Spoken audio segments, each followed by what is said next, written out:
Hello SSC and HSC 2026 সালের শিক্ষার্থীরা, তুমি কি জানো যে কিভাবে শুধুমাত্র একটা ফরম্যাট ফলো করে হাজার হাজার লেটার ইংলিশে বানিয়ে লেখা যায়? এটা কিন্তু তুমি কখনোই জানো না। কিন্তু কিভাবে একটা মেয়ে বা ছেলের কাছে বানিয়ে ছানিয়ে চিঠি লিখতে হয় এটা কিন্তু তুমি বেশ ভালো করেই জানো। কিন্তু এই জানা কিন্তু তোমার মেইন পরীক্ষায় কখনো কোনোদিন কাজে দিবে না। সো তোমাকে শিখতে হবে যে কিভাবে একটা মাত্র ফরম্যাট দিয়েই আমি হাজার হাজার চিঠি লিখতে পারি। সো এটাকেই তোমার আগে জানতে হবে।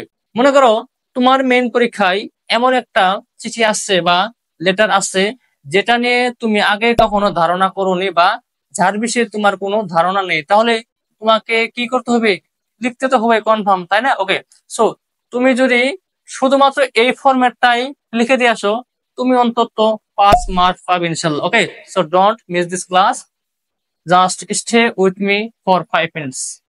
সো তাহলে আমরা আজকে এই 7টা পয়েন্ট দিয়ে কিভাবে চিঠি বানিয়ে লিখবো আজকে সেটাই জানবো। দেখেন তাহলে চিঠির প্রথমে আপনার তারিখ, স্থান, তুমি যার কাছে লিখবে, সম্ভাষণ, বডি পার্ট, বিদায় বক্তব্য এবং খাম। অর্থাৎ একটা আদর্শ চিঠি লিখতে এই 7টা বিষয় যদি তুমি খেয়াল রাখো তাহলে কিন্তু তুমি মানে লেটারে মিনিমাম 10-এর ভিতরে 8 নাম্বার পেয়ে যাবে। ওকে। সো এখন দেখো, তোমাকে যে কোনো চিঠি লিখতে বললে প্রথম কি হবে? একটা তারিখ। তুমি যে তারিখে চিঠিটা লিখতেছো প্রথমে সেটা নাম দিবে, তাহলে তারিখ। ওকে। এবারে কি আমাদের স্থান, মানে তুমি যে চিঠিটা লিখতেছো তোমার বাড়ি কোথায়? যেমন আমার বাড়ি শেরপুর, তাহলে প্রথমে হচ্ছে আপনার যে 23 এপ্রিল, হ্যাঁ, 2025, পরে শেরপুর অথবা জামালপুর, ঢাকা, বরিশাল ইত্যাদি ইত্যাদি। ওকে। এরপরে তুমি যার কাছে লিখবে তার নাম, যেমন my dear Suman, my dear Sathi, my dear Sneha, নাকি? শেষ। এরপরে এরপরে কি তোমার সম্ভাষণ, মানে তুমি যে একটা চিঠি লিখবে তুমি তাকে প্রথমে কি কি বাক্য দিয়ে তাকে মনটা কাড়বে, নাকি? এটার নাম কি? আপনার সম্ভাষণ। ওকে। সো এটাকে লিখতে হবে। এরপর হচ্ছে যে বডি পার্ট, তাহলে এটা কি? এটা হচ্ছে তোমার মানে তোমাকে যে বিষয় নিয়ে চিঠি লিখতে বলবে তুমি সেই বিষয় নিয়ে যা লিখবে ওইটা হচ্ছে কি? তোমার মূল বডি পার্ট। ওকে। এরপরে বডি পার্ট দেওয়া শেষ হলে তোমাকে লিখতে হবে যে বিদায়ী বক্তব্য, অর্থাৎ তোমার চিঠির লাস্টে যে তুমি আমার সালাম নিও, আমার ভালোবাসা নিও, বা তোমার মা বাবার প্রতি আমার শ্রদ্ধা রইল, এটা হচ্ছে কি? একটা বিদায়ী বক্তব্য। শেষ। ওকে। এরপরে সর্বশেষ সবচাইতে যেটা বেশি প্রয়োজন সেটা হচ্ছে খাম। ওকে। এখন তুমি একটা চিঠি লেখলা, যদি তুমি চিঠিতে খাম না দাও, তুমি কার কাছে পাঠাবে যদি সেই তথ্য এইখানে না থাকে, তাহলে তোমার কিন্তু চিঠি লেখাটা একদম বৃথা হয়ে যাবে। সো তোমাকে আগে একটা খামও সুন্দর করে লিখতে হবে। ক্লিয়ার? ওকে। তাহলে দেখো, আমরা বলছি যে আমরা মাত্র একটা ফরম্যাট শিখবো যাতে করে আমরা সব ধরনের চিঠি বানিয়ে লিখতে পারি। ওকে।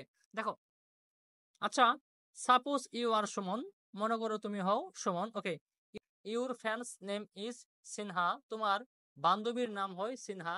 শি হ্যাজ ওয়ান্টেড, সে জানতে চেয়েছে, নাকি? নো, শি হ্যাজ ওয়ান্টেড, সে চেয়েছে, টু নো, জানতে, অ্যাবাউট, মানে কি? সম্পর্কে, the importance of learning English, মানে সে ইংলিশ শেখার গুরুত্ব বিষয়ে জানতে চেয়েছে, নাকি? নাও এখন রাইট এ লেটার, একটা চিঠি লেখো, টু হার, তার কাছে, অ্যাবাউট ইট, মানে এই ইম্পর্টেন্স অফ লার্নিং ইংলিশ, এইটা দিয়ে এখন একটা তার কাছে চিঠি লেখো, নাকি? এটা হচ্ছে একটা আপনার প্রশ্ন। ওকে। এইখানে বলতে পারে যে suppose you are Karim, you are Rahim, নাকি ইউ আর সালমান, মানে যা খুশি বলতে পারে। ওকে। এইটা হচ্ছে একটা প্রশ্ন। সো এটাকে চাইলে আমরা কিভাবে এখন আমার মতো করে বানিয়ে ফরম্যাট দিয়ে লিখবো যাতে করে আমার ভুল কেউ ধরতে না পারে, এবং আমি যদি মানে কমন নাও ফেলাইতে পারি, যাতে আমি মেইন পরীক্ষায় মিনিমাম 5 নাম্বার পাই, নাকি? এটা শুরু থাকেন, আপনি পাবেন ইনশাল্লাহ। এটা শুরু থাকেন যে আপনি যদি এই ক্লাসটা দেখেন তাহলে 5 নাম্বার ইনশাল্লাহ পেয়ে যাবেন। ওকে। তাহলে দেখেন, তাহলে আমার নিয়ম ছিল কি? প্রথমে তারিখ, আজকে হচ্ছে আপনার 22 এপ্রিল 2025, অর্থাৎ 22 এপ্রিল 2025, তাহলে আমি আগে ডেটটা দিলাম। এরপরে ছিল যে আমার স্থান, মানে আমি কোন খান থেকে চিঠি লিখতেছি ওইটার নাম, তাহলে আমার বাড়ি হচ্ছে কোথায়? শেরপুর, তাহলে শেরপুর ময়মনসিংহ। তোমার বাড়ি যদি হয় জামালপুর, তুমি দিবে জামালপুর ময়মনসিংহ। এরপরে বলছি তারপর নাম, মানে তুমি কার কাছে চিঠি লিখবে তার নাম, তার ডেয়ার সিনহা, মানে কি? প্রিয় সিনহা। এখন দেখবে অনেকে কিন্তু এখানে মানে এখানে দুইটা নাম দেওয়া আছে, সুমন এন্ড সিনহা। তাহলে প্রথম কোনটা নাম হবে? ওকে, ডিয়ার সিনহা মানে তুমি যার কাছে লিখবে প্রথমে তার নাম। ওকে, তাহলে ডিয়ার সিনহা, প্রিয় সিনহা। ওকে, এরপরে দেখো, এখন হচ্ছে আমার সম্ভাষণ নাকি। তাহলে এট ফার্স্ট মানে কি সর্বপ্রথম, হ্যাঁ। তাহলে এট ফার্স্ট প্রথমে টেক মাই সালাম, আমার সালাম নেও, এন্ড কর্ডিয়াল লাভ, এবং আন্তরিক ভালোবাসা নেও নাকি এরকম। তাহলে এট ফার্স্ট প্রথমে টেক মাই সালাম, আমার সালাম নেও, এন্ড এবং কর্ডিয়াল লাভ, এবং আন্তরিক ভালোবাসা নেও নাকি। ওকে, এরপরে I hope you are well, মানে আমার আশা ইউ আর ওয়েল, তুমি ভালোই আছো নাকি। তাহলে I hope you are well, আমার আশা তুমি ভালোই আছো। Okay, I am also fine, আমিও ভালো আছি, বাই দ্য গ্রেস মানে কি দয়ায়, কার দয়ায়? অব অলমাইটি আল্লাহ, মানে সর্বশক্তিমান আল্লাহর দয়ায় আমিও ভালো আছি। ওকে, ইন দিস লেটার, এই চিঠিতে, ইন দিস লেটার, এই চিঠিতে, ইউ হ্যাভ ওয়ান্টেড, তুমি জানতে চেয়েছো নাকি। You have wanted to know, তুমি জানতে চেয়েছো, অ্যাবাউট বিষয় কি, ইম্পর্টেন্স অফ লার্নিং ইংলিশ, মানে ইংলিশ শেখার গুরুত্ব বিষয়ে। নাও এখন I am writing about it, আমি এখন এটার বিষয়ে লিখতেছি। ওকে, এটা হচ্ছে একটা আপনার কি সম্ভাষণ, মানে প্রথমে একটা সম্ভাষণ দিলেন। এটা কিন্তু চাইলে আপনি পৃথিবীর যে কোনো লেটারে লিখতে পারেন, শুধুমাত্র এই পার্টটা চেঞ্জ হবে, হ্যাঁ। যেমন you have wanted to know, তুমি জানতে চেয়েছো কিনে, এই যে about the importance of learning English, শুধুমাত্র এই পার্টটা একটু ভিন্ন হবে, আর না হলে পৃথিবীর সমস্ত পার্ট কিন্তু তোমার একই হবে, হ্যাঁ। এখন হচ্ছে আমার বডি পার্ট, হ্যাঁ। ওকে, এটা হচ্ছে আমার মেন।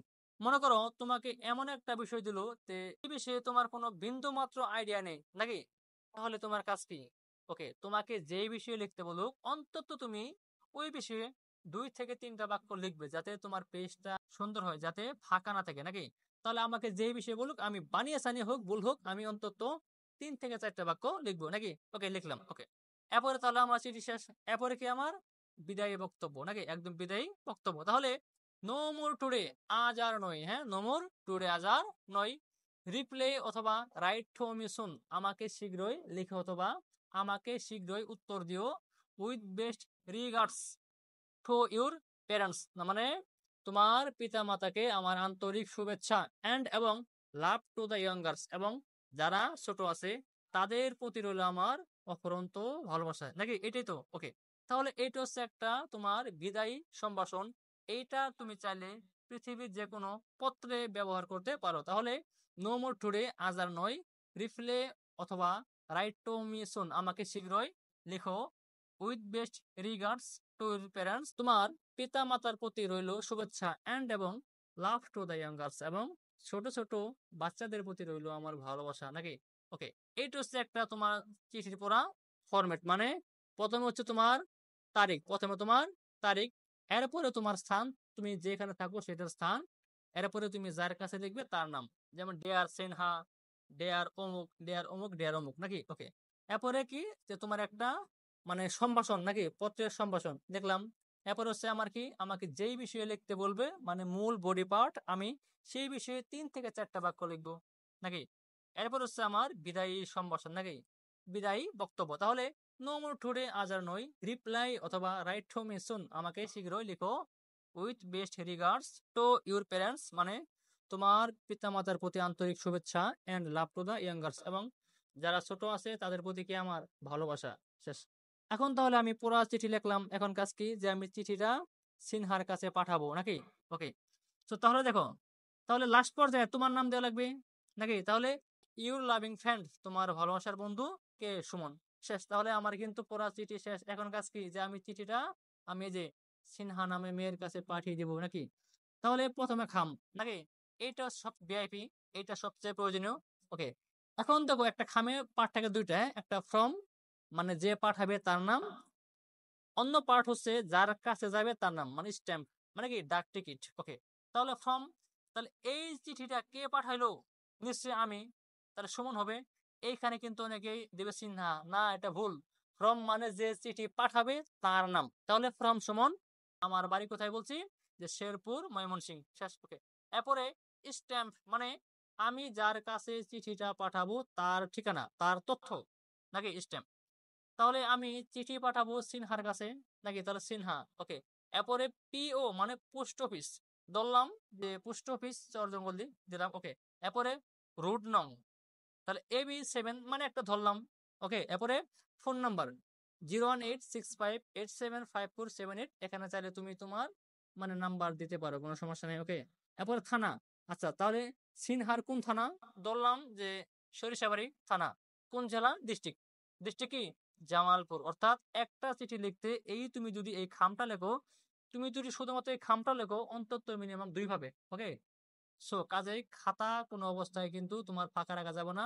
তুমি অনর্গল লিখতে যাও। হ্যাঁ, তুমি লিখবে, ভুল হোক, তোমার কাজ কি? তুমি খাতা ভরবে। তাহলে একটা চিঠি লেখার 7টা ধাপ। প্রথম হচ্ছে তোমার তারিখ, এরপর হচ্ছে তোমার স্থান, এরপর হচ্ছে নাম মানে যার কাছে পাঠাবো তার নাম, এরপর হচ্ছে তোমার সম্ভাষণ।